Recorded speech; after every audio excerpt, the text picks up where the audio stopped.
Good morning, good afternoon, good evening, wherever you might be, or when you're watching this, whatever time of day or whenever it is. Welcome to the Studio Q live show. My name is Quinn Jacobson, and I'm going to walk you through a couple of topics this morning for me on the wet plate collodion process. And we'll get started here. And I'm going to pull up this video chat so I can see where I'm at and what I'm doing here. And I should be okay there. So, welcome. Like I said, I'm going to try to do these once a week, every Saturday if I can, about this time, about 10 a.m. Mountain Standard Time. Should be 6 p.m. or 1800 hours in Central European Time.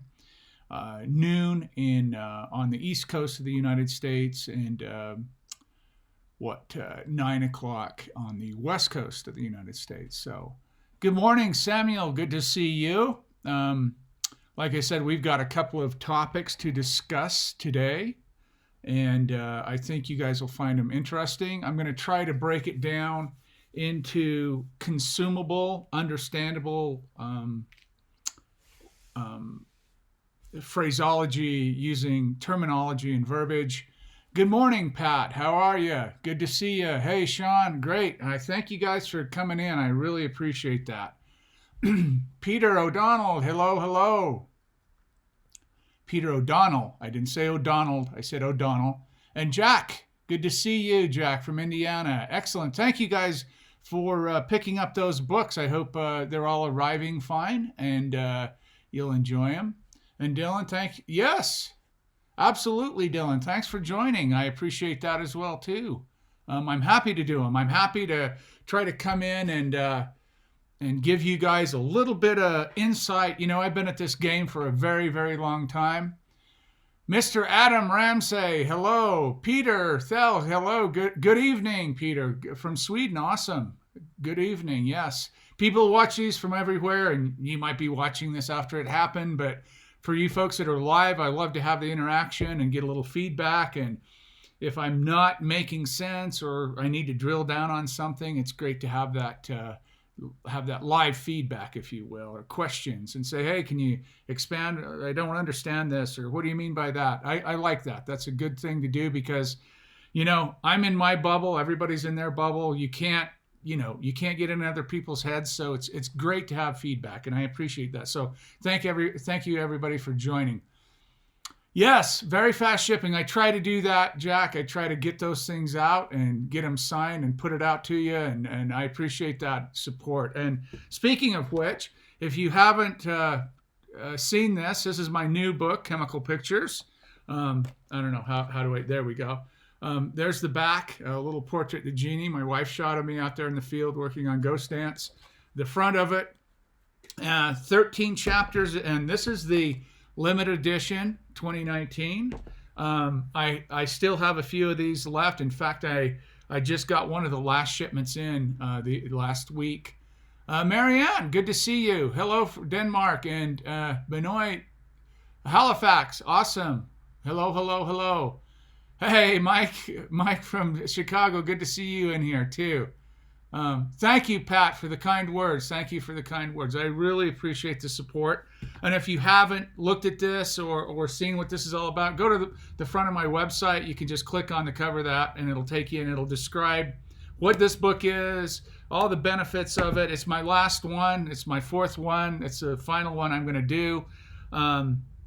I kept it slim on the images other than the Ghost Dance work in the back. That's the 13th chapter in this limited edition. It's got 40-some videos with it, and hopefully it'll be a great way for you guys to get into the process, have a little more understanding. And like I said, I'd like to do these live videos, this Studio Q live show, to supplement all of this so you guys have a good understanding of what you're reading about in this book. And if you don't have the book, these videos are fine too. You can watch these videos without having the book. It just, I reference this quite a bit, and it just helps for understanding and delving in deeper, because I can't read. This is 230 pages, and I can't, I'm not going to read all of it. I'm just going to briefly touch on it. And if you have the book, it's a great resource to go to. So, Bernd, thank you very much. I appreciate the kind word there as well. So, thank you everybody for joining me. Let's jump into this, and I'm going to pull my little scratch board over here. Let me see if I can get it into the scene here. Yeah. So I decided, and again, you guys know how this works. I go from the previous week's email, and I get a lot of email about troubleshooting and problems in the process. Like I said, I've been at this game for a very long time. I feel like I have a good understanding of how the process works and a lot of the problems, not all of them. I don't know everything about all of it, of course. I don't think there's anyone that actually does, and if they tell you they do, forewarned.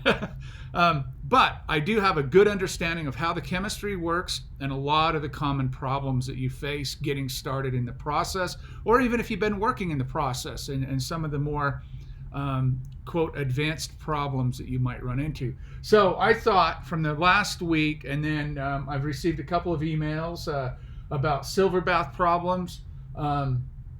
Marcus, he should be in here in a little bit. If he's not already, he might be. Marcus asked, why could you do something on how to make a clean plate? And what he means by that is, how do you make a super clean plate? Like it's almost like a sheet of film, right? You don't have any artifacts on it. You don't have any of those other problems. I'll go into that a little bit, and then I'll tell you how I do it. And why is this important? There's a lot of people that like artifacts on their plates, right? They like the oysters, or they like the model marks, or they like the chamber. There's all kinds of stuff they like, right? Just that it gives it that kind of handmade look or whatever. Whatever people see in it, various reasons. But there's a lot of reasons you'd want to make a clean plate, and the number one reason would be if you're making negatives. Negatives really should require those steps and those techniques to make a really clean negative, because printing shows stuff that you don't even see. Holding a plate on a negative, you'll see much more than you even see on the actual glasses. So, and then finally, judging exposure. If you can read my spelling, judging here. Judging exposure or determining exposure. How do I start? I just made collodion, or I just bought a kit, or whatever the situation is. I poured a plate. I've got my camera. I'm all set up. I've got this little scene. I'm going to give you some different scenarios you can kind of look at or run through. And I'm going to give you some ideas on how to judge exposure. A lot of times people just starting out in the process will overexpose, especially if they're working outdoors. They'll overexpose because they think the film is so slow, or the collodion is so slow. They'll overexpose, and then a lot of times they'll use artificial light, and a lot of times they'll underexpose. Ferry Hill, hello, Sweden, good to see you. Love Scandinavia. I taught workshops in Sweden. Gothenburg, wonderful, wonderful country, wonderful place. I love Europe, period. I mean, that's where most of my heritage is from, so why wouldn't I? Lived in Germany for a few years, enjoyed that thoroughly. It was an amazing experience. We traveled everywhere, Eastern, Western Europe, and taught this process. So I had a great 5 years in Europe. I've been back in America now for, I can't believe it, it's 9 years. It's just like, oh my God, time is going by so fast. It's scary. So, as they say, time waits for no man or woman. So, forewarned is forearmed on that. So, let's start with silver bath problems. Let's begin. Let's start this off. We'll come back to these other two topics because I need the board for writing some of these things out. Let's talk about what does a silver bath do? And if you look, if you do have the book, look on page 116 in the book. I'm going to talk about this again. I'm going to talk about double replacement, or what the silver bath actually does. Let's talk about first the silver bath. I think Thaler says in the Silver Sunbeam, he says the silver bath's basically, I'll paraphrase, he says the silver bath's the most easy thing to make or produce, right? You just add water and crystals, but it's the most difficult thing to manage or maintain. And there's a lot of truth in that. But I'm going to cover this morning, or whenever you're watching this, or whatever time of day or evening it might be, I'm going to cover what it is that I do to keep that silver bath pristine, some of the things that I avoid, and some of the things that I actually take action on. So let's talk about that. What is it? Typically, what we're looking at is 90 grams of AgNO3 or silver nitrate added to 1 liter of distilled water. DH2O is how I say it. So with that calculation, it's really easy to see that this is a 9% solution. That's kind of, if you look in the old Kodak manual, I used to publish that from the 1920s, the old Kodak manual, they do it in empirical measurements, fluid ounces, and they even mix in grains and minims and all this kind of minims and all kinds of stuff in it. But really what we're talking about is really an 8% to a 9% solution. And for mathematic problems and equations, we're going to just say 9%. 90 grams and 1,000 milliliters of water is a 9% solution. So let's start off with that. You start off with a bath of 9%, 90 grams and 1 liter of distilled water. So what is the pH of distilled water? pH of distilled water is about 7. Well, it's not about 7, it is 7, it's neutral. What is the pH of AgNO3? Well, it's a little bit acidic. So what you come out with when you put these two together, and we're gonna say, you know, it varies, but we're gonna say between 3 and 4. When you add these two together, you're gonna come out with a mixed fresh batch around pH 4. So you have 9% solution of silver. That means there's 90 grams of silver crystal, silver nitrate in the water. And now this entire solution, the water's pH 7, now the solution went to about a pH 4. Yours might vary a little bit, but probably not much. It just so happens that pH 4 is perfect for making images. 9% AgNO3 and a pH of 4. That's when it's all mixed into 1 liter. So that's where you start out. Now, when we talk about specific gravity or percentages or Baum, those are really the 3 measurements you take: percentage, specific gravity, or Baum. A lot of people, and I've mentioned this quite a bit in the past, 1068 to about 72 specific gravity. And then there's also a Baum measurement that you can use. I don't use that. I either use specific gravity or percentage. And most of the time it's easier to talk percentage because it makes a little more sense. So what's the idea here? The idea is to have your pH around 4. This is for positives. You can actually go, just so you know, you can actually go down to about a pH 2.5 to pH 4 for positives. This is for positives. Negatives are going to require 4 to 5, 4.5, 5. 4 is great, and I'll explain what the pH means in a minute. Parts of hydrogen, power of hydrogen. This is really important. So the 9% is critical to maintain until we talk about using a highly iodized bath, and we'll talk about that in a minute. So let's assume you're making positives. So you start out with a pH 4, a 9% solution, and 1 liter of silver bath. And this isn't going to change, and this isn't going to change even if you have 500 milliliters or whatever size your bath is. The specific gravity is going to be about in between here somewhere. But if you want to refer to that. Now, what do I mean when I talk about these percentages in volume of silver? What you use is a hydrometer to measure this. And the hydrometer is a large glass tube, kind of looks like this. It has different kinds of measurements here. And you put it down in your solution, and that's how you check where your meniscus is. That's how you check how much silver you have in that water or any content, right? You remember Archimedes, the old Greek mathematician. The king came to him and said, "Hey," the king says, "you're our greatest mathematician. I think my crown maker's ripping me off. Tell me how much gold is in this crown." And Archimedes says, "How am I going to do that?" And the old story goes that he climbed down in his hot tub, and the water flows out, right? The displacement of his body in the water flows out, and he's running down the road. Eureka, eureka, Greek, I got it. That's how we come about this hydrometer, or telling how much of a particular substance is in the water. And that's what we're doing here. We're trying to figure out how much silver nitrate is in that water. Why is that important? Because if you change this radically, if you add or take away from that silver nitrate, that's going to affect how your double replacement or how your emulsion or film is produced on the plate. And here we don't care if we're making metal plates or glass plates. It's all irrelevant. Here we're talking about, primarily because of the pH, we're talking about making positives. And like I said, on page 116 in my book, the Chemical Pictures book, page 116, you're going to see this diagram right here, this double replacement. And that's what I'm going to talk about right now.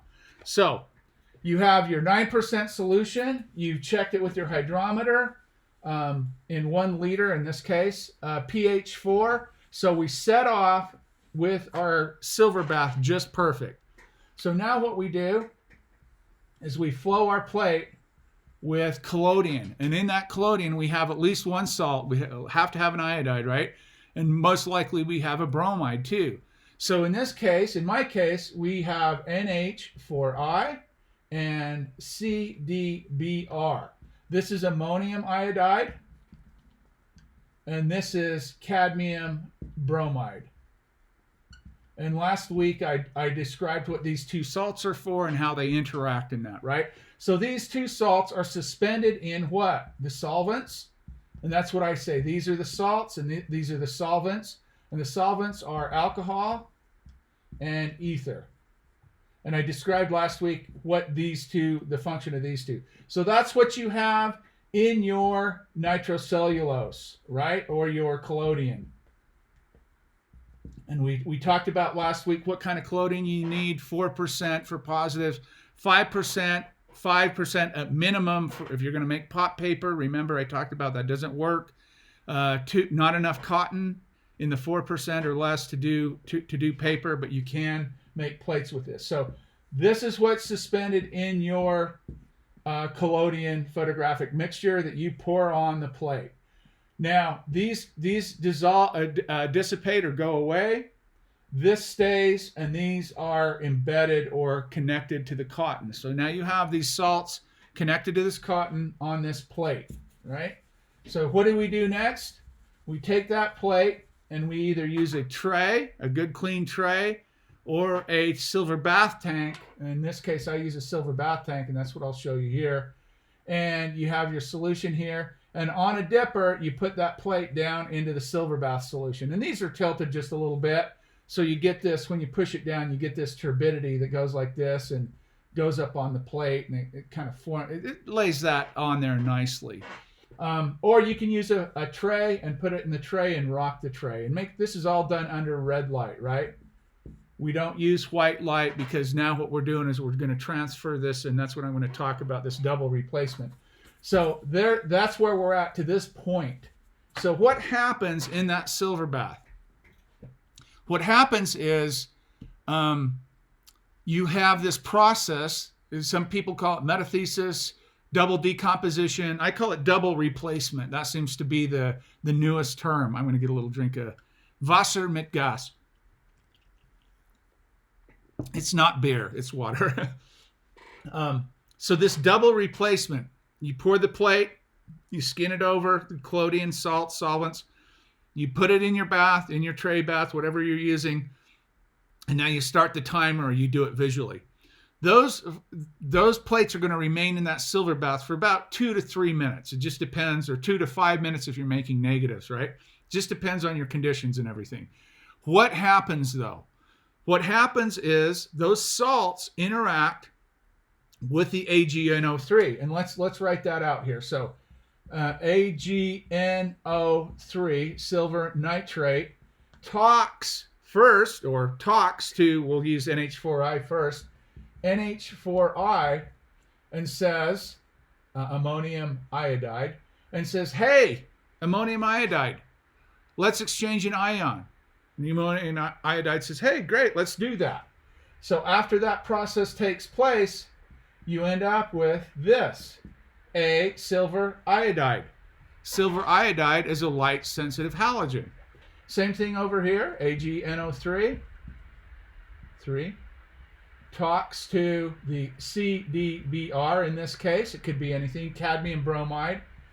Hey, let's exchange an ion. what happens? AgBr, silver bromide, light sensitive halogen. I talked last week what those are. Hey Tim, good morning. How you doing, buddy? With super heavy maintenance, how long does it typically take to send the solution pH 67? It's taking me months. Here in Colorado, it shouldn't. It takes me just maybe 8 hours. I do it usually in the summertime, right? I always have a couple of baths, so if you need to wait, if your weather's not good or whatever, it can take a while. It just depends. Mr. Adam Ramsey, yes, a tray is perfectly fine for a silver bath. Absolutely, yes. I cover it so it's dark and then store it AGO. My bath was too hard to clean effectively. Yeah, that's fine. You can use a tray, just do it under red light. And I would recommend agitating that tray every once in a while. With the baths, you have kind of a natural, if you lift it up every minute or two or whatever you want to, you don't even have to do that. But with a tray, you want to kind of keep that moving. You don't have the advantage of having it cocked, but yeah, so, sorry, this is double, for those that you don't have the book, double replacement. That's the chemical process that we're doing here, or what's happening. So the silver nitrate talks to the salts, and you end up with these two light-sensitive halogens. But guess what? You also have byproducts from this, right? For every action, you have a reaction, right, kind of thing. So what happens when you have this take place, there's a couple of more compounds that are actually left in the silver bath, okay? So you all have these, and parenthetically over here, you have two more compounds. Off the NH4I, you have NH4NO3. Okay, that is ammonium nitrate. So you have the byproduct of ammonium nitrate, and guess what you have in the the cadmium, CdNO3. And you know what that is, right? Cadmium nitrate. So you have two byproducts that are left in the silver bath. So keep in mind that when you're using this silver bath, and another byproduct is your solvents, and especially for people who drop plates really soon and they don't let them skin over, you can really saturate your bath quickly with solvents. And one of the bigger problems, if you take your silver bath and smell it, and you smell solvents in it, that means you need to let that aerate. You need to get those solvents out. In fact, in my new book here, I talk about aeration as much or more so than sunning a lot of cases, because when you see mottle marks and striations and you're just kind of flat, you'll end up with this, I call solvent striations. You'll just have all kinds of problems with the solvents. The solvents should not be in your bath. Of course, you're going to build some up over time as you're working with your bath. You're putting semi-wet plates into your bath, so it's natural to do that. And then you have the other two byproducts here, the cadmium nitrate and the ammonium nitrate and the solvent. So all those things are left over in your bath. So you can see over time, your bath builds these compounds up, and you need to sun them, aerate them, and then eventually maintain a heavy maintenance on them. You shouldn't do heavy maintenance for really years. I mean, you shouldn't, unless you're doing something completely wrong. If you're over iodizing your collodion or you're doing something really crazy, your silver bath should be maintained. And when I talk about just light, regular maintenance, filter it, aerate it, and sun it every once in a while. That black organic material fall out. Now, you're not going to get necessarily all these nitrates, these byproduct nitrates out of just sunning and just filtering. And those are going to be very, they're not going to be in large amounts. And the only way to get those out is to neutralize the bath, use a very base compound like a bicarbonate or an ammonia or something like that, and pull that out. And then you have to reconstitute with silver nitrate and acid. But and you can read in chapter 10 in my book, Heavy Maintenance. And when you have to do that is when you start seeing pinholes in your negatives. And that's actually the iodides in the bath. It's so much excessive iodides that's actually precipitating out. It's almost like a little sandy stuff, and it lands on your collodion, and it dissolves, and it produces pinholes. It eats right through the collodion, and you end up with these little pinholes everywhere, and they're very consistent. And you only see that every few years, and that's with heavy use too. So Let's see, Mr. Adams is a tray. Yeah. So, no problem. Absolutely. Yeah, tray is great if you don't have a traditional silver bath. So I do regular, light, and heavy maintenance, and the heavy is the last one I just talked about, which you shouldn't have to worry about for years. The regular and light do that, right? Filtering your bath at the end of the session, every once in a while sunning your bath and letting it aerate, put it in a big glass cookie jar or something. That's what I have here. I have a big glass cookie jar, and I just put it out. I mean, fortunately, I'm at 3,000 plus meters or 2,800, 2,600 meters, something like that. And there's a lot of sun here, and I'm a little closer, less atmosphere than a lot of you guys. So my sunning and aeration goes quickly. I'm in dry climate, so. Yes, you can, Michael. You can use an ultraviolet light. Is great. Yeah, especially if it's a powerful one. Any UV source, and that's what you're using. You're using the actinic light. That's what's sensitive. The silver bath is sensitive to. Mostly, it's sensitive to all light, but mostly reactive to the UV A, B, and C, really. And you can use it. I've used UV light before as well too. You can print with the UV light, right? So silver is reacting with that. So how do you know silver nitrate's reactive? Is like if you have a window and you want to make a portrait by your window, right? You got nice north light, and you set somebody up over there. You have a nice fast lens, some fresh collodion. You sensitize you go through all your process. You put it in. You do a 15, 20-second exposure, whatever you think. We'll talk about exposure here in a minute. And you're just testing, or you do a test strip, whatever. You just test all the way up to 30 seconds or a minute even, and there's nothing on the plate. You say, well, what's going on? There's plenty of light coming through here. I talk in my book about this. The window could be UV protected. And once those are UV protected, that's going to cut 90% plus of the light required in this process to form an image on a plate out. So you slide your window open, put a little silver nitrate on a paper towel, put it over there in the window. You should see it turn pink and then dark brown within a couple of minutes. And you've got nice UV streaming in. If you do it next to the window and it closed and it never changes, it's basically the same thing you did with the plate with the exposure, then your UV is being blocked. So there's a lot of little tricks. UV is great. That's what we work off of. That's what we want. That's why UV lights are so great with the process if you're using those. So double replacement. That's what happens in the silver bath. So we've established that we need about a 9% solution. We need around a pH 4 or a little less, a little more acidic. If you're doing positives, you can do pH 4 a little lower. And understanding that you flow the plate with the collodion with the salts in it, you end up with these two light sensitive halogens, and you're ready to make your exposure. So what are some of the problems? I just mentioned some of them, right? What are some of the major problems people run into with their silver bath? Most of the time, it's this problem with flat images or fogging or veiling images. Now, I want to be very, very clear here because I just ran into this here in the last few days. Actually, a couple of people had this, ironically enough, but one seemed to be extreme. He told me, look at my plate. It's just fogged. And the first question I ask is, does it wipe off? Can you take a cotton ball and wipe it off? So there's two variables here.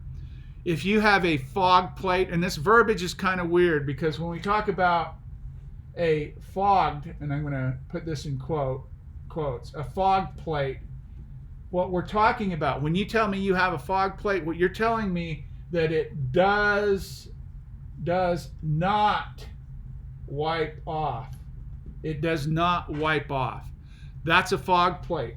And when you use the word fogged and it's really veiled or veiling, if I can spell here, sorry. Veiled or veiling, that means that it does wipe off. This is from a developer problem, not enough acid. And what's happening here is that you're developing, you're probably underexposed on your image, and you're going a long time with your developer, and you're developing the unexposed silver. Developed unexposed silver, you can take a cotton ball into running water and wipe that right off. And you'll see your blacks, you'll see your highlights, all that stuff. Fogged plates do not wipe off. Okay? So I just wanted to make that verbiage clear. So when we're talking about a fogged plate, there are basically two reasons. There could be more. I'm just saying this is typically what I see. Michael says problems with extreme weather when shooting outside. Is that a question? I've shot in some pretty extreme weather, believe me. So fog plates, there's usually two reasons. Usually, and this is what I've seen over the years. Number one, and I can't say I see these more frequently than the other. I would say it's pretty close 50-50 match. A light leak. And let's talk about this before I give you number two. Light leak or light leaks, let's say. Light leaks. So what I recommend people do, hot and cold. I will address that, Michael. Fogging. Yeah. Okay. Yeah. I'll address that. Light leaks. So what I recommend people do is when they have a fog plate, not a veiled plate, but a fog plate, and you're sure that it does not wipe off, what I recommend people doing is take a dark cloth, put it over your ground glass, leave your lens cap on, and go to a good light source, either your continuous light or a window or something. Put your dark cloth all the way around your head so your eyes adjust, and look for any light leaks in the bellow, in the lens board, in the lenses, whatever, the cap, whatever you're doing, right? Look for light leaks anywhere in there. Now, another thing you can have is a light leak in your plate holder, and those are a little more difficult to troubleshoot. But most of the time, people have light leaks in their bellows, around their lens boards, or in their plate holders. And a good way to check your plate holder or ensure your plate holder is not leaking is to do a test, a no exposure chemical test, keep the things wrapped up, and just use it in don't expose it to light, don't expose it to light, and see what your plate, a clear, non-exposed plate looks like. Those are the two ways to kind of discover light leaks. The second one, and this is what Michael's referring to in fogging, is silver bath issues. And the number one under here is pH. The number two here is temperature or relative humidity. So let's talk about pH. pH, parts of hydrogen, power of hydrogen. So we want our bath a specific pH, within a specific window of pH to have this double replacement process to happen. There's not only the amount of silver you need, the pH, there's also the temperature and relative humidity, actually, more the temperature. But when you get extremes, when you get either too cold or too hot, most of the time too hot and high humidity, the chemistry acts very differently. Everything's exacerbated. Everything is sped up in the heat. Everything is really kind of slowed down in the cold, if you will. It's kind of basic physics, right? So the pH is really important. We want to stay within a window for positives. I say around, the most extreme would be 2.5, 3. 4 is great. And then for negatives, you want a little more basic solution. You want to take a little more silver up with a pH 5, 4.5, 5. pH 4 is fine as well too. So what happens in parts of hydrogen, power of hydrogen, pH levels? What happens is that double replacement process is regulated, it's calculated by how much silver is laying on the plate. How much of this exchange between the AgNO3 and the iodides and bromides, whatever ones you're using, how much of that happens, how frequently, temperature, pH, and time. Those are the three things we're concerned with. So pH is really important. I like to grow gardens, plants, things like that. And in the plant kingdom, if you will, there's NPK, nitrogen, phosphorus, and potassium, right? Those are the elements that you need to understand in soil. pH is very important too. In plant growing, they have what's called pH lockout. You have this window that if you get above or below this window in pH growing a plant, there's a nutrient lockout. The plant can't take up what it needs to produce photosynthesis, and you won't produce the fruit or the whatever you're doing, right? It's similar here.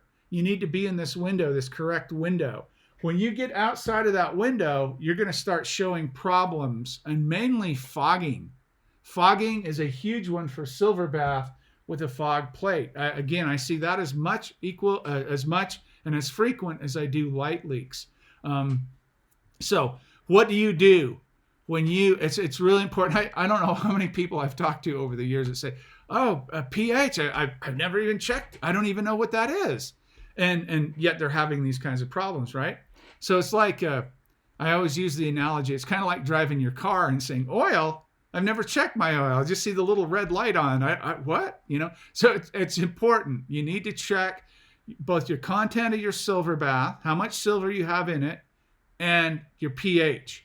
And then to Michael's question, working in extreme temperatures. A couple of years ago, well, it's been longer than that now. A few years ago, I don't know when, I was hired to do a vintage clothing line for Levi's Vintage Clothing. And it was here in the state of Colorado, in America here, on a ranch in what's called the Refrigerator of Colorado. It's down in the southwest corner of Colorado, near Gunnison, Colorado, at the Parlin, Colorado, at the 7-Eleven ranch. When I got there, I went there in the evening. We got up in the morning to shoot all day. They'd commissioned 13 or 15 whole plate tintypes. Got up in the morning, and it was -3 degrees Fahrenheit. The warmest it got through the entire day was 6 degrees Fahrenheit. So what I ended up doing, I had to keep my chemicals warm. That's why in the summertime, you need some regulation. It doesn't need to be extreme. Usually a cooler with ice blocks in the summertime, and then some kind of, I use the hand warmer pads in a cooler in the wintertime if it's extremely cold. You don't want your developer or your silver bath to get to those extreme temperatures. You're going to have problems in all these reactions. And we're not talking about developer today. Maybe we can talk about it next week and what those chemical reactions are and why it's important to regulate that. But extreme temperatures will definitely affect the plates, the process. And I give some parameters in the book here about what I consider extreme temperatures. What the wet collodion process likes cooler, more moderate humidity climates. In other words, 68 degrees Fahrenheit, 20 degrees Celsius, and 30 to 40% humidity. Love it. You can go down to 60 degrees Fahrenheit or 10, 12 degrees Celsius and 10 or 15% humidity. Still loves it. Still will perform well for you. Once you get above 23, 24, 25 degrees Celsius, in the mid 70s, high 70s Fahrenheit, and once you go over that 50% relative humidity, you might see problems in all areas of the process, from the varnishing, developer, silver, all different. Usually the developer and the varnish. Extreme cold with your silver bath hanging out there and the ambient temperature, you may have started at 60 degrees Fahrenheit or 12 degrees Celsius or so, but throughout a couple hours of shooting, those chemicals will drop in temperature and your reactions are going to slow down. You're going to see all kinds of problems. And so that's some extreme stuff. So pH and temperature in your silver bath and light leaks, mainly these two. That's what most people deal with silver bath issues. Now, let's talk about another problem with silver bath. And I lump this in a general terminology. Sometimes I call them solvent streaks, striations, solvent striations, mottle marks, general flatness, just general, the old primary literature, just flat. They just fall short. They're not brilliant, as they say in the old literature. Coffee, cheers. And a lot of times, what you have, like I said earlier, you have your solvents are extreme. There are too many solvents. You've got too much byproduct is solvent. Smell your silver bath. And if you don't do that regular kind of maintenance, you'll run into the solvents being very pronounced. You can smell them. Smell your silver bath. You'll know if you need to aerate. So solvents will create. I don't even know where to start. I wouldn't have enough board here. Striations, meaning there's marks like this. You can kind of see how, over the image itself, you can kind of see how the image was formed through that double replacement process. Sometimes we call them model marks. Just general splotches, and it looks, oh my God, did I spill something on it? A lot of times you're just going to be flat. You're going to lack contrast. The image is just going to lack luster. Sasha Hirschner, did I miss something? Yeah, you probably did actually, but you can watch the video later. That's the first thing. That's a general thing. One of the main things you're going to see with a problem with over pH or light leaks, you're going to see is solvent issues. And this is more. These are more difficult to determine in the sense that they show up in very, your environment. They show up in really strange, at the most odd times, and you could be going along fine, and all of a sudden it just wants to kind of go south on you. What happens when you dip below that 9% or the even lower? If you do down to a 7 or a 6% silver nitrate content, so AgNO3 content, meaning this is how much silver you have in your water. What happens now, again, and I have to put the caveat out here, because if you look on page 53 in my book, this is that little diagram that I showed you last week. You can go all the way down to like a 7%, even a little less than 7% solution. If you're using a highly iodized bath, right? You can use a super red, like I showed last week, a super red collodion, and you can get down in this range here and just be fine. But if you're using a less iodized bath, making more general positives, and your solution falls down into these areas and your silver is lacking, you're going to have what's called a feeble or weak image. And it just makes sense, right? There's not enough material there for this double replacement. A lot of times people say they want a more white or a less transparent, if you're on glass, a less transparent iodide layer when you pull it out of the bath. You can read in the old literature, they had arguments back and forth all the time about this. How long do you sun your bath with heavy maintenance? Weeks, months? No, Tim, hours. And again, I do it in the summertime.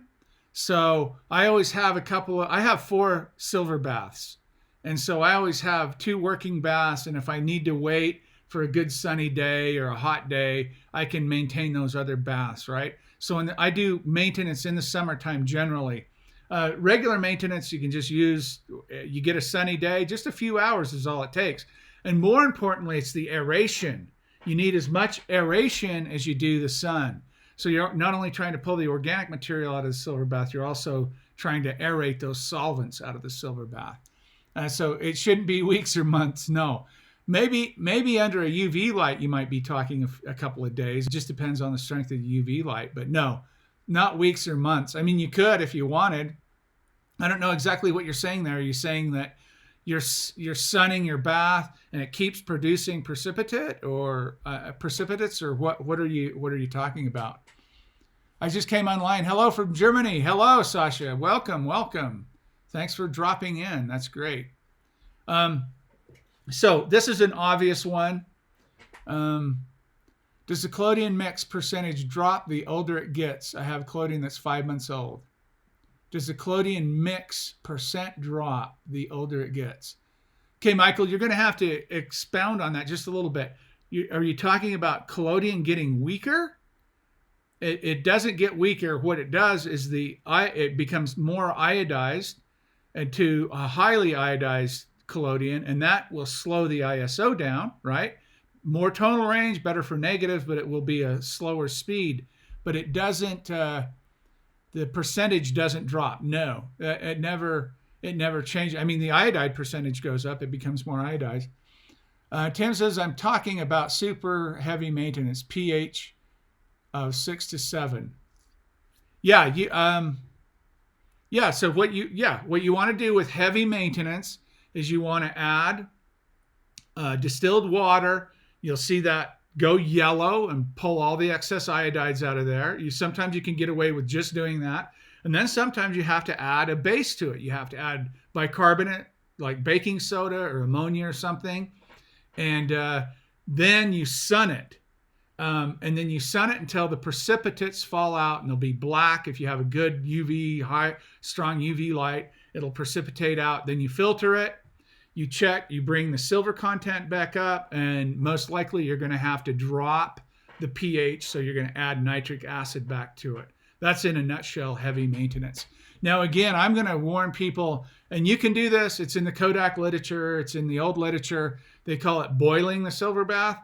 We'll just Google silver fulminate. And if you think you're comfortable with diluting the solution and there's no problem, I'm just telling you, silver fulminate is a real thing, and we have all the components there to make that happen. You can read about it in my book if you have my book. You're going to see this online. Just I highly advise against it. Wait till you have some sun. I worry about people hurting themselves and doing something crazy. We're not equipped to have those conversations about chemistry, about when something happens or reacts or when it doesn't, because most people aren't chemists and they don't understand those actions, and they're messing in their basement or their garage, or I fear this silver fulminate coming back to bite people. So it's a great quick way to get rid of solvents, especially you heat that solution up. It'll take those solvents right out. That's what people love about it, right? I'm in X country and I don't have the sun, it's wintertime. I have to heat my stuff up. Well, just keep in mind, silver fulminate's a real thing. Just like mixing potassium cyanide with an acid, forming hydrogen cyanide gas, that's a real thing. Those things you've got to keep in mind if you're going to do that stuff. You have to take on that responsibility for yourself. I don't recommend it because I'm not going to be the guy that said to do that. I'm just not going to be that guy. Other people might, and they do, and I think it's absolutely insane, in my opinion. So that's what happens if your bath is weak and not really functioning to the point, weak in silver content, and you're getting feeble or weak images, and you'll be able to see that. They're going to just lack. They're not going to be dirty. They're not going to be mottled. They're just going to be weak. Hello, April from Tennessee. Welcome, welcome, welcome. I'm glad you could join us. It's great to have everybody in here. It's really nice to see people show up for these things. It makes it really valuable for me because I feel like I get it's worth my time to do this stuff, and it is, regardless. I mean, people watch these things. You might be watching this a year after I made this, and that's wonderful and it's great. It's still going to be relative. I'm going to read this one little paragraph on page 117 in my book. And this is about silver bath. Chapter 10 in my book is a lot about silver bath. With maintenance, you are attempting to resolve one or two issues that arise with normal use. The first is oversaturated bath of iodides. This will show as pinholes. I talked about that, right? The second is solvent saturation. Every plate that you put in the bath leaves behind alcohol and ether, just like we talked. This shows as mottle marks, streaks, fogging, veiling, and general lackluster of the image, lacking tonal range or contrast. Solvents build up quickly. It is very important to aerate your bath while sunning it. And why I say that is because I've seen people send me photographs of, thank you, Sasha. I appreciate hearing that. Thank you very much. I see people send me photographs of them aerating their baths, and they have and this is a pretty good example. They have a bottle like this, and they have it full of silver, their silver bath, right? And they have this little hole up here at the top. And yeah, they're getting the sun, but they're not getting the aeration.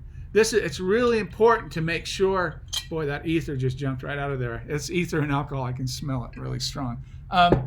It's really important that you get the aeration. And that's what I don't think I've emphasized that in the past as much as I should have.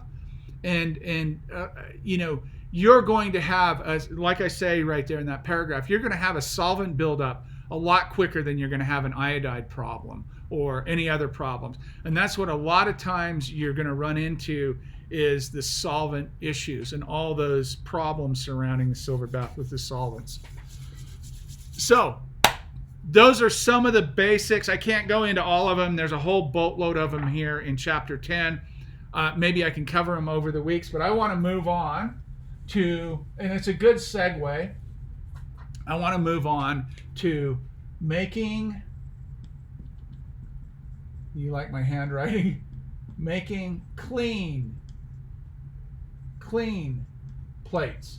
And let me tell you what I mean by making, what do I mean by making clean plates? My OCD is kicking in here. Let me adjust that A. What I mean by clean plates is artifact free, meaning you don't have model marks, you don't have edge marks, you don't have oysters, striations, you don't have poor varnish. You know, the ultimate image is to make a collodion photograph, make it look like a piece of film, right? So at the end of the day, what we're talking about, the number one reason, sorry, my phone, let me turn my phone off here. The number one reason people have dirty plates. Now there's a whole laundry list to go into here, but I'm gonna cover the most common things that I see. Hey, cross eggs, absolutely perfect. Also for starters like me to get into all that. Yeah, super. And there, hey buddy, how you doing? Is there a way to speed up old collodion, a year old? I'll talk about that in just a second. There's a couple of methodologies you can use. I don't know how well they are. Acetone is one way to speed it up. Pieces of zinc you can throw in there, tin foil, stuff like that. But I'll talk about that in a second. Making, if you want to, you can talk about ether handling later. Okay, so making clean plates. I'll address all these questions here in just a minute. Making clean plates. I'm going to cover a couple of them. The one and the most important thing is, and I don't need to get my plate holder, but I'm just going to show you here. I use Chamonix equipment, and so Chamonix has plate holders that have this little ledge on them that go on the edge of to hold the plate. As you put the plate down, you have this about a 5 millimeter edge on it. A lot of times you'll have plate holders and they'll just have wires in them, those are great. This doesn't really apply to that. But if you have a edge or a plateau or where the plate rests here, one of the things you want to do, and I just had an email the other day from Barbara Cole up in Toronto. She said, I just used a Sharpie on the edge of my plate holder there where my plate sits, and I'm getting all kinds of oysters. And you'll get that regardless of whether you use a Sharpie on it or not. The idea here is you want to use a polyurethane on the edges here. I go all through this. I cover the whole thing with polyurethane and then let it dry or off gas for a day or two. And that polyurethane, I don't know, is it a Minwax product in America here? That I have it in there, but a polyurethane, any good clear polyurethane, you could put your whole plate holder in it, let it air out, dry off gas, cure, all those things, and it'll put a waterproof, really great surface. It does two things. Number one, it prevents any of that. Every time you put a plate down on there, you're going to pick up and absorb anything that's in there onto your plate, onto the actual plate that you're going to expose, right? So it's going to be exposed to those edges. And it can even apply to the wire hangers too, to some degree, if you don't clean those off. But the edge plates, I kind of like that border around, like when I do half plates or 4x5s. It's a really nice border, but it needs to be clean. So you polyurethane those edges, and at the end of the day, you have a waterproof surface, and you can also between each plate, you need to go in with a paper towel and clean that off, and it pulls all that silver that's on there, pulls it all off. Because if you don't wipe your plate holder between each plate, you're going to have all kinds of problems. And that's what I'm going to go into next. So make sure if you have this type of plate holder, and a lot of folks do, that you polyurethane that ledge that the plate sits on. So that's the first thing, making clean plates. That will help tremendously. The second thing, let's talk about this. Here's my plate holder, and here's my little dark slide.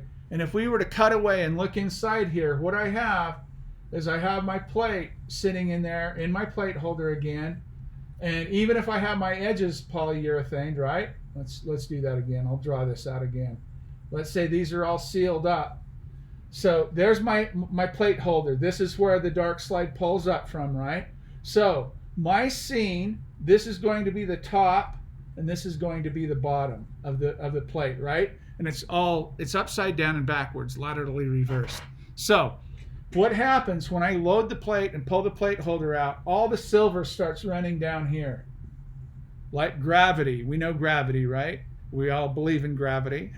So the silver nitrate on the plate starts flowing down. And that's why you get that puddle down here at the base of your plate holder, which becomes a problem. That's why you want to be able to wipe that stuff off, even on the sides too.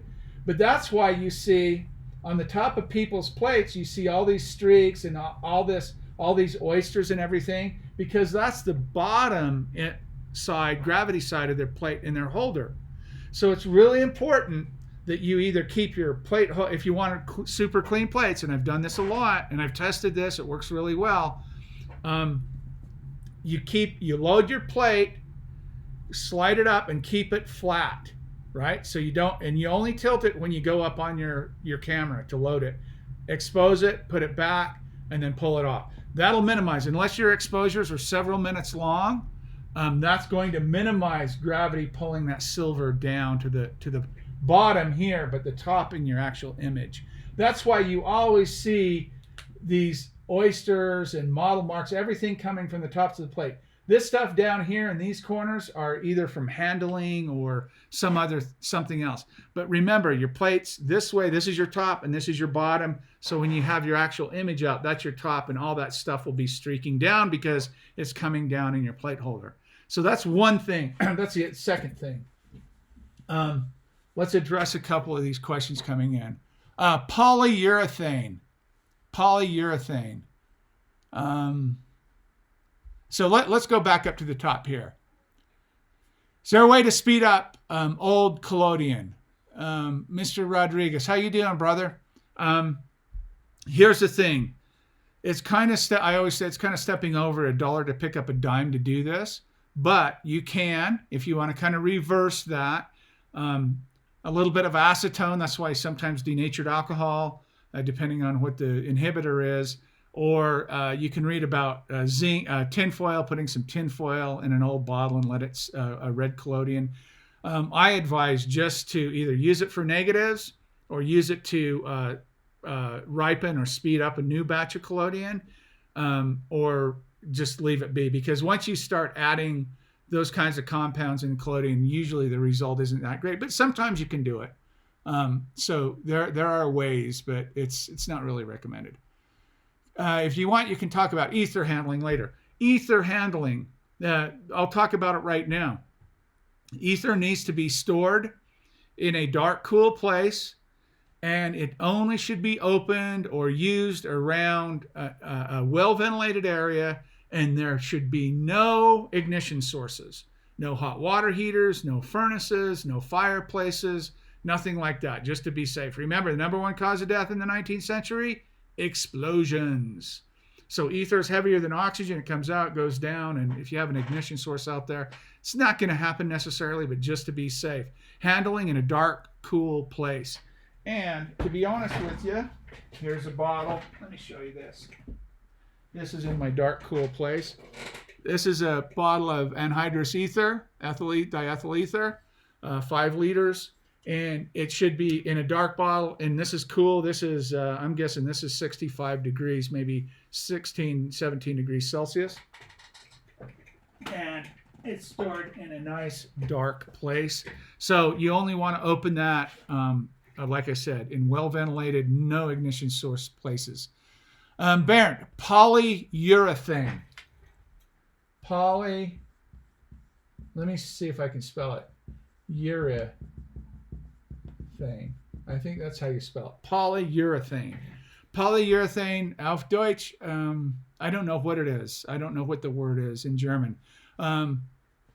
It's just to get the clear. I think it's Minwax in America, maybe everywhere. Minwax is the brand I use, and it works really well. It doesn't take much. I've had that can for years and years and years, and I reseal my stuff every once in a while too. So polyurethane Minwax. That's for sealing. In fact, put your whole plate holder, your whole holder in there if you want, or brush your whole holder with it. You can even do more than one coat if you need to. The important thing is don't coat it with polyurethane and then think you're going to make a plate in a couple of hours, because you're going to ruin your silver bath, or you won't ruin your silver bath, but you'll definitely, the plates, that off-gassing takes a day or two. I've used varnish from the drain bottle to seal my plate holder edges, but I think, yes, Nick, I actually, that's a good alternative, and I've actually done that in a pinch before. But then years and years ago, I actually just bought a can of it, from Home Depot, Lowe's, or the big box store here in America, and sealed them up, and they last for years and years and years. But varnish is a great way to go. Actually, it is. Yes, it is more permanent, Nick. Exactly. And there's, I believe your name was Daniel, Delax TVV. What brand of polyurethane? Yep. Minwax. Absolutely, Mr. Rodriguez. Negatives it is. Yes, great for negatives. I think I showed you guys this last week, but I'll show it to you again in case you didn't see it. There's some old red negative collodion there. Or I actually use it to jump up fresh mixed collodion. It doesn't take much. That's what we call highly iodized collodion, right? What brand of polyurethane? Polyurethane. Oh, is that auf Deutsch? Huh? Is there a way, April asks, is there a way besides adding old collodion to new batch to speed up a new batch? Yes, there is, April. A good way to speed up a new batch. Now, I don't know what salt you used in it, but I'm assuming you used Ki, potassium iodide. And I talked last week about how that's not soluble in the solvents. So it hangs in and stays light. It's great for shelf life, right? It's super for shelf life. But what you need for good contrast, good tonal range images, positives, and especially negatives, you will want at least an orange. And if you don't have my book, I'll show you this here. This is the color. This is the minimum color I like, either here or here. You're going to stay this color for a long time with a Ki. So to speed that up and not add, the old red collodion, you can do one or two things. You can put it in a windowsill, and the light itself will break those iodides. It'll iodize quicker. Or a real fast way is to take a warm pan of water and just put that collodion in the warm water. Heat and light both exacerbate and iodize the collodion a lot faster. So I hope that makes sense. Samuel says, I fixed my varnish with what had too strong alcohol, but on some plates I still get a soft round line. Yeah, exactly.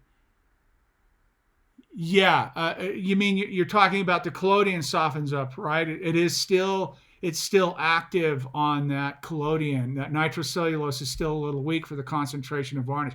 Add a few more drops of distilled water to your varnish, Samuel. Delax TVV. Typically, I use a wooden half plate holders that came with my camera designed for dry plates. Yep. I'm more worried about ruining the wood with the silver soaking in. Yes, exactly, Dan. That's the thing right there, right? You get a twofer. You get one. You seal the wood, so the silver, and that silver nitrate is hard on wood. That stuff turns to dust. You get to seal that and preserve your plate holders. And two, you get to make clean plates or cleaner plates. So yes, absolutely. Polyurethane is the bomb. You're very welcome, April. Try that hot water or warm water technique, or a window, or both. You can do any of those. I'm assuming you're recommending an oil-based polyurethane rather than a water-based. Minwax may. You know what, Pat? Let me go in there and grab that. You guys hold tight for just a second. I'll show it to you just so I'm not mistaken, because I don't. Or do I have it out here? Let me see. I want to make sure I don't have it on my chemistry cabinet here. Just 1 second, guys. Hold tight.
I apologize, guys. I don't know where it's at.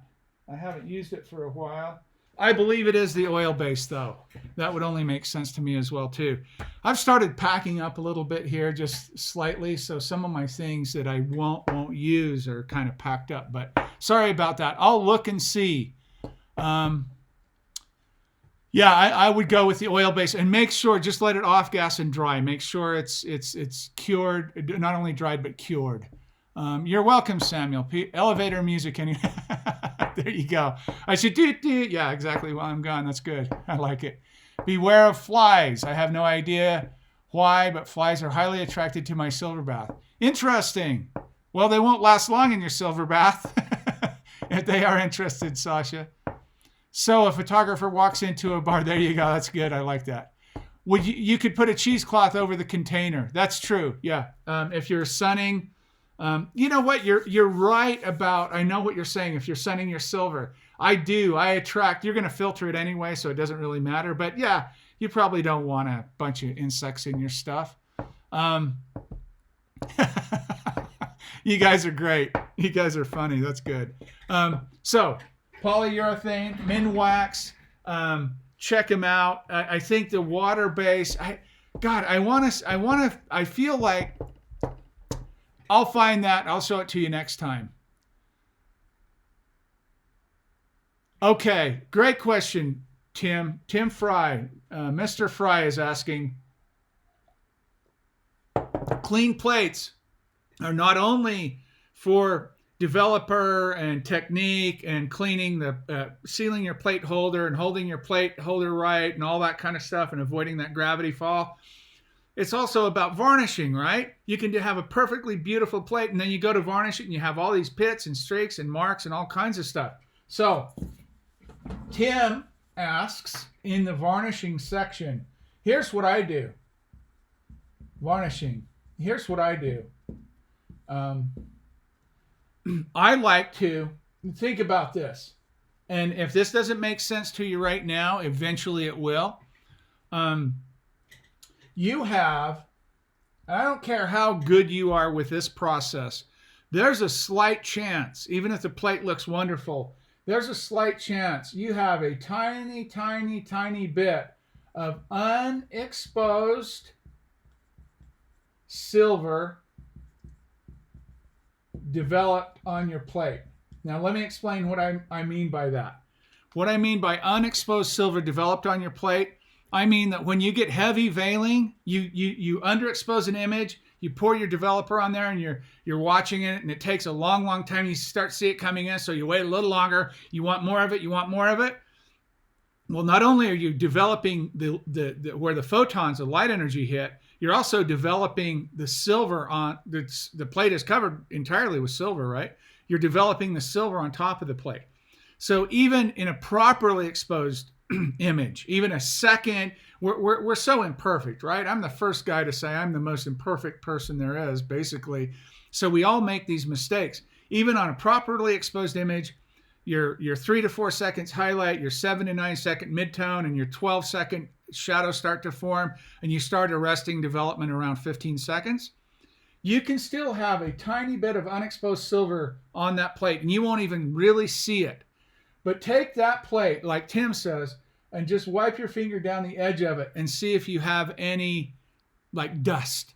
That's unexposed silver coming, developed unexposed silver, or silver that's unexposed silver that's developed out because you went maybe a second or so longer. Guess what happens when you pour warm varnish on that plate?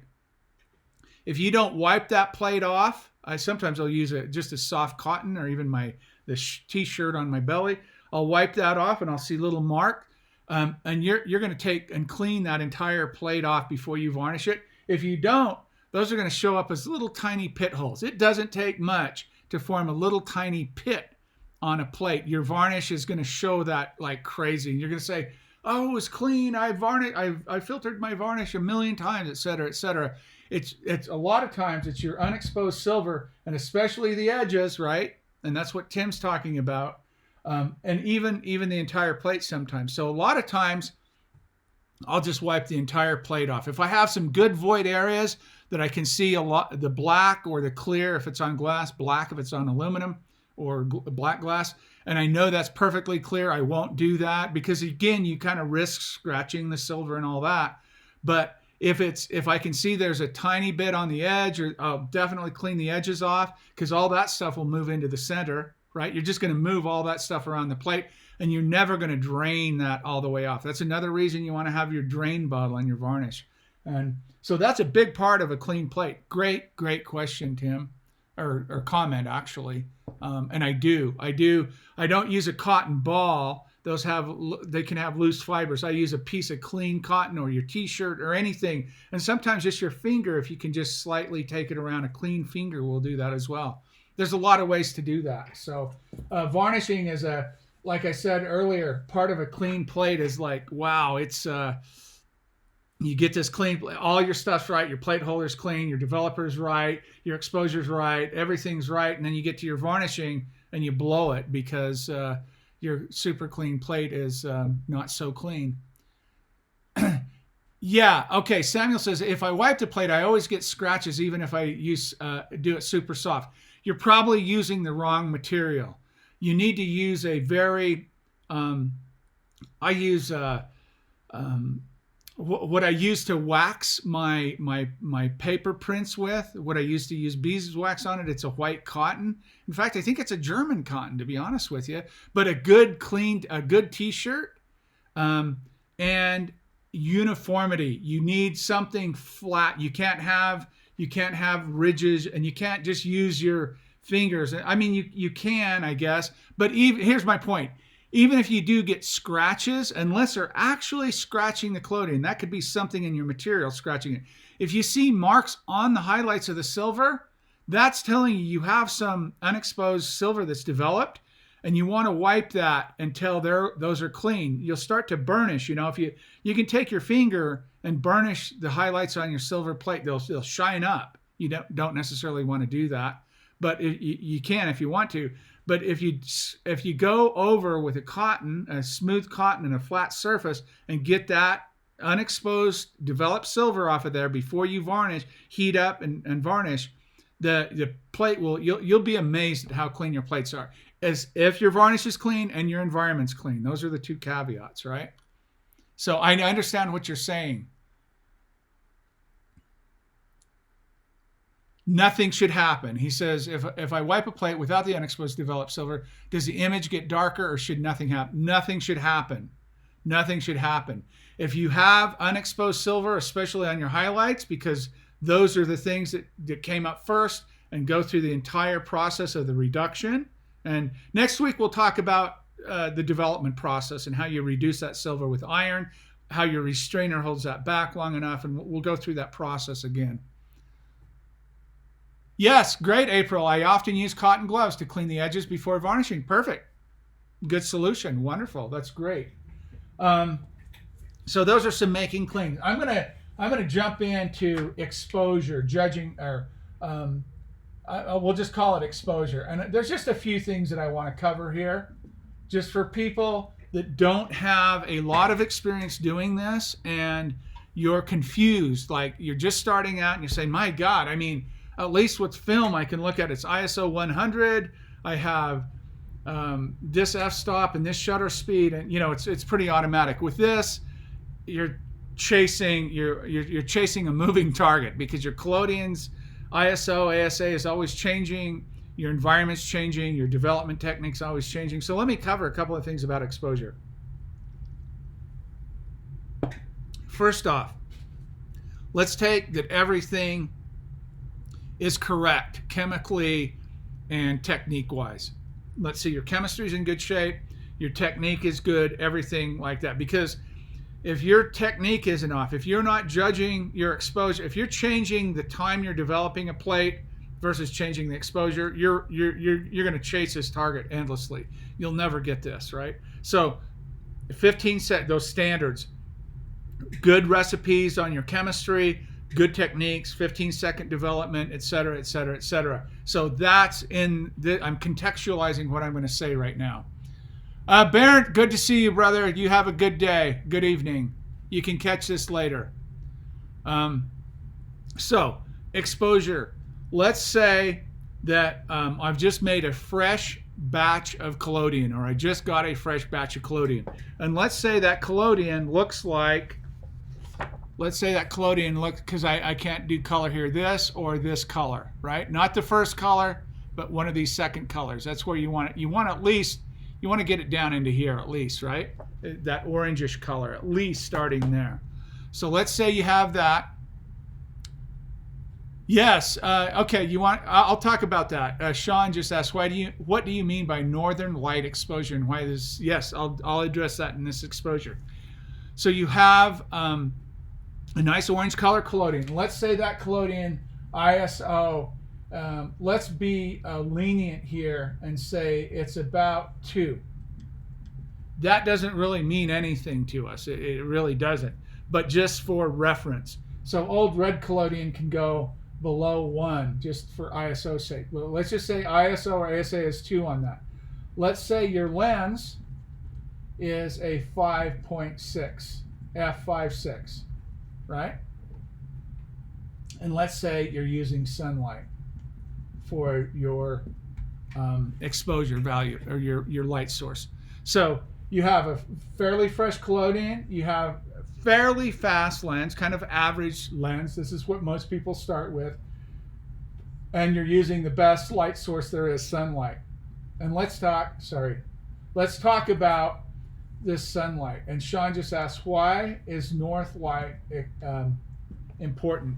So north light, and I'm going to point over here because this is my north. North light, if you have the sun over here, and in the summer or in the winter time, let's say that's your horizon, rises in the east and sets in the west over here. In the summer it goes like this, right? There's your noon, there's your noon. What you're trying to do is you're trying to get away from that. And if that, let me draw that back. If that light there at noon in the winter time is about 3,500 Kelvin temperature, and you get over here, man, you get down into the 2,500 Kelvin temperature around sunset. That's what they call the golden hour for film or digital. We're working opposite of that. We want to go to the north, or it's also called actinic light. Actinic meaning it's high in UV. So if I'm pointing over here to the south, and I go look up in a nice clear day and look up in the north sky, that's going to be bright, bright blue. That is the light we want to bring in for our photograph. That is the absolute best light. 5,600 to, I'll be gracious, 5,800 Kelvin, right? That is the brightest blue.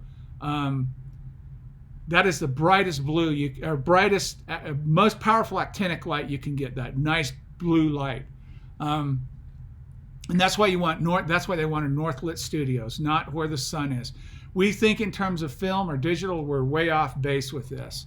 Sasha said, I had a good experience in the studio with old Gaussian zeroed at 0.8 ISO, and light meter can still measure that. Okay, here's the thing, Sasha.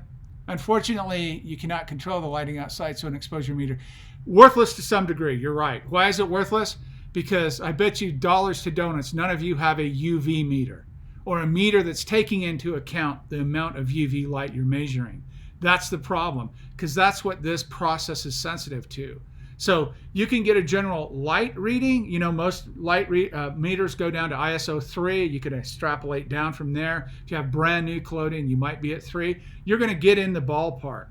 There's also an app, a French guy that took my one of my workshops in Paris there that I did.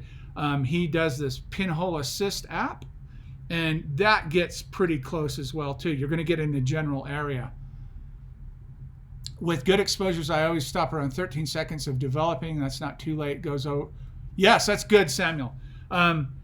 When your shadows start showing 12 to 15 seconds, you should start dumping or turning water on it, because you're going to develop again another 5 or 10 seconds. So your entire development time is between 20 and 25 seconds. It's not really 12 or 15 seconds. It's longer. So yes, that light, that north actinic light, is the light we want to use. That's why we use CFL in this range, 5600, and that's what this process is sensitive to. That's the light spectrum that this process is sensitive to. Okay, so that's that. Now let's talk about times. If we put that up again, sorry, ISO 2, f5.6, and sun. If I had this scenario and I went outside in the north shade, I would start between about 2 seconds. I would go with 2 seconds, somewhere in there. And again, you know, this is so personal and relative. What do you consider a good exposure? My good exposure may be a little different than your good exposure. So I often use a UV app on my phone, but find it's off by a few points, but it does help. Yeah, that's right, April. That's good. Find a ballpark figure. The Pinhole Assist app gets you there. Light meters at, you know, ISO 3, you can extrapolate that down, cut that in half, or double that time. That'll get you in the right in there somewhere within a couple of seconds or so, right? So people ask me this all the time. What would you start? The sun, and when I say sun, I mean I'm using the north shade, right? Like I just explained. I'm not shooting directly in the sun. You'd be down, you know, a half a second if you were in the direct sun here. You're using, this is a shade. You always want to work in the north shade. That's the best possible exposure you can get. See that image behind me there? That guy, I made that image, well, this image, and that's north light coming in on him right there. So just give you an idea. So, ISO, north shade, blah, blah, blah. Yeah, exposure. What else were we talking about? So the idea here is to find, and so when your ISO drops to 1, to 0.5, to 0.25, etc., you have to adjust accordingly. When you get in, this is why it's important to understand that when you're in a studio and you're trying to use old red Collodion and you got a 5.6 or an f8 lens, something like this, this is going to be really difficult to do with these speeds. My fastest lens is an old DeRozier. It's an f2.8. With good orange Collodion, I can get 3-second exposures in my studio here, right over here. Can I just flip that around and show you that? My studio right over there with those CFL lights at one bank there, 300 watts. I can get 3-second exposures with orange Collodion. So, okay, so that's a great question, Sean. So is your scene or your camera facing the north? Your camera is either facing east or west, and you're using the north shade, right? So you're trying to utilize the north light shade. That's the best. Well, let me get this. So if your sun, let's say this is the shade, and you got your guy under here. I'll draw my little guy here with the hat and his mouth, and he's smiling. And he's got the head brace on, of course, and the head brace is back here. So what you're doing is you're using, this is the north, you're using this light, and your camera's over here, and you're using you're shooting this way. So you could either be shooting east or west. It just depends on where you're at. So you're using the north light here, but you're under the shade, right? You're not using the sun here if it's in the south, that kind of thing. Does that make sense? I use strobes in my studio. I use 5,000 watt seconds. Yep, that's fine too. I've got a Speedotron out sitting right over here. I have 4,800 watt seconds, half power, 3/4 power, 1 pop. I'm pretty good to go with an f4 lens. Yeah, yeah. Did you see that? Does that make sense, you guys? Here's my little. This is the shade. Or you can put. Sometimes I'll use my big discs and I'll put the disc over the person. You sit them out in the sun, face them north, and put a disc over them, and off you go. Does that make sense? Good. Yeah. Good. Okay. Super duper. Well, guys, it's I've got things to do today, so I got to cut you loose here. But I will be back next Saturday. And if you have, you know what I thought, what we can do next week, if you want to join me, if you can, and if you can't, you can watch it later. I'd like to talk about developer, if that sounds good to you guys. I'd like to move that out of the way. I'd like to talk about developer next Saturday. And what I want to talk about is how developer works. You're very welcome. All right, Samuel, you have a good one. I want to talk about how developer works and some of the issues that you'll run into and some of the techniques that I use, why you teach the hand method development and all those kinds of things. You're very welcome, Sasha. Thanks for joining us. And very welcome, absolutely. So next week, let's talk about developer. And if some messages come in over the week, I'll try to cover a couple of other things. If you haven't got my book, check my book out. 42 videos, 40-some videos, high-def videos, 230-page book, limited edition. I sign it, I personalize it to you, and I can usually get it to you within a couple, 3 days if you're in the U.S. You're very welcome, Pat. Thank you for your support. And thanks, Peter. Thanks, everybody. Thanks, Mr. O'Donnell. I appreciate that, sir. Who will be at the ECW in May, Sasha asks. I think that's the European Collodion stuff. Well, thank you. Thank you very much. I appreciate hearing that. Very kind words. And even if you don't get my book, a good word, your support means a ton to me. So don't think this is just about selling my book. I love to try to give back. I'd love to try to expound. I like to try to help people understand bit by bit how this process works, so you can take this on your own. You can use it most importantly, use it for your own benefit. And if you have to explain it to people, teach it, do demonstrations, you'll be safe. You understand how it works. You can problem solve on your own. Thank you very much, April, for joining us. Thank you, Linda. Oh, well, thank you, Linda. Yes, I appreciate that, from Sweden. Swedish people, wonderful. I love you guys. And thank you for all your support. All the European, all the Americans, I appreciate all your help and all the support you've given me over the years. I've been in this game almost 20 years now, so I've met a lot of people. I've taught a lot of people, and it's always nice to see new faces and hear encouraging words. It keeps my morale up. It's a difficult world to live in sometimes, right? So we need good, positive stuff. Thank you, Sasha. I appreciate that.